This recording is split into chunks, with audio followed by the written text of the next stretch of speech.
आज भारतीय राजनीति, नरेंद्र मोदी और भारतीय जनता पार्टी के लिए बहुत बड़ा दिन है, क्योंकि आज नरेंद्र मोदी तीसरी बार प्रधानमंत्री पद की शपथ लेंगे। शपथ ग्रहण की तैयारियां पूरी हो चुकी हैं। खबर है मेहमान शपथ ग्रहण के लिए पहुंच चुके हैं और शाम 7:15 बजे राष्ट्रपति भवन में शपथ ग्रहण का बड़ा समारोह होगा।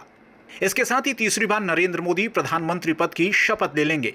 शपथ ग्रहण की तैयारियों को लेकर राष्ट्रपति भवन के फोरकोर्ट को भव्य तरीके से सजाया संवारा गया है। फोरकोर्ट में एक विशेष मंच तैयार किया गया है।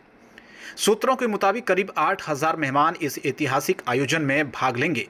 इस कार्यक्रम में श्रीलंका के राष्ट्रपति रानिल विक्रमासिंघे, मालदीव के राष्ट्रपति डॉक्टर मोहम्मद मुइज्जू, बांग्लादेश के प्रधानमंत्री शेख हसीना, मॉरिशस के प्रधानमंत्री प्रविंद कुमार, नेपाल के प्रधानमंत्री पुष्प कमल दहल प्रचंड और भूटान के प्रधानमंत्री शेरिंग टोब्गे के अलावा कई मेहमानों ने निमंत्रण स्वीकार किया है। बांग्लादेश के प्रधानमंत्री शेख हसीना शुक्रवार को दिल्ली पहुंच गई है। जानकारी है कि शपथ ग्रहण समारोह में भाग लेने के अलावा उसी शाम राष्ट्रपति भवन में द्रौपदी मुर्मू द्वारा आयोजित भोज में भी शामिल होंगी।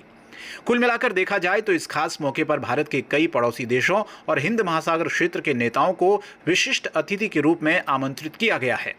शपथ ग्रहण को लेकर पूरी सुरक्षा व्यवस्था चाक चौबंद की गई है। राष्ट्रपति भवन की सुरक्षा के लिए अर्धसैनिक बलों की 5 कंपनियां तैनात की जाएंगी।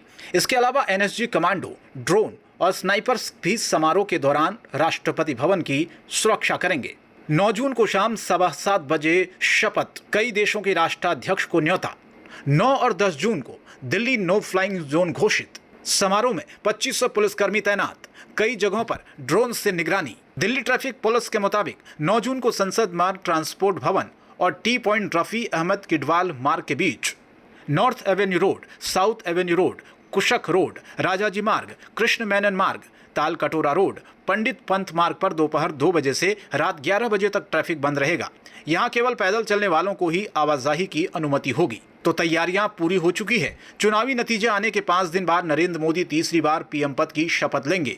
इन चुनाव नतीजों ने सबको चौंका दिया है।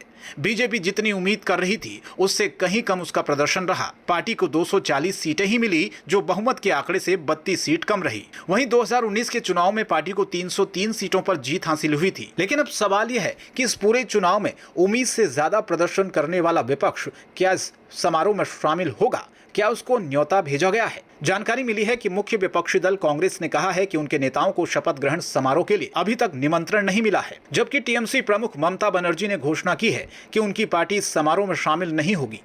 यानी विपक्ष पहले ही कह चुका है कि न तो उसे कोई निमंत्रण मिला है और न ही वो इसमें शामिल हो रहे हैं।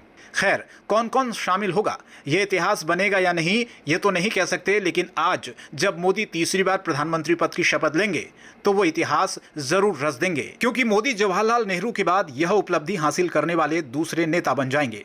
अब सवाल है, शपथ ग्रहण के बाद एनडीए का नया मंत्रिमंडल कैसा होगा? किसको क्या जिम्मेदारी दी जाएगी? सूत्र बता रहे हैं कि पीएम मोदी के साथ साथ कुछ और चेहरे भी पद और गोपनीयता की शपथ ले सकते हैं। इस वीडियो पर आपकी क्या राय है, कमेंट बॉक्स में जरूर बताएं। ऐसे ही अन्य खबरों से जुड़े रहने के लिए बने रहें हमारे साथ, क्योंकि हम हैं बुलंद भारत टीवी, ताकत आपकी।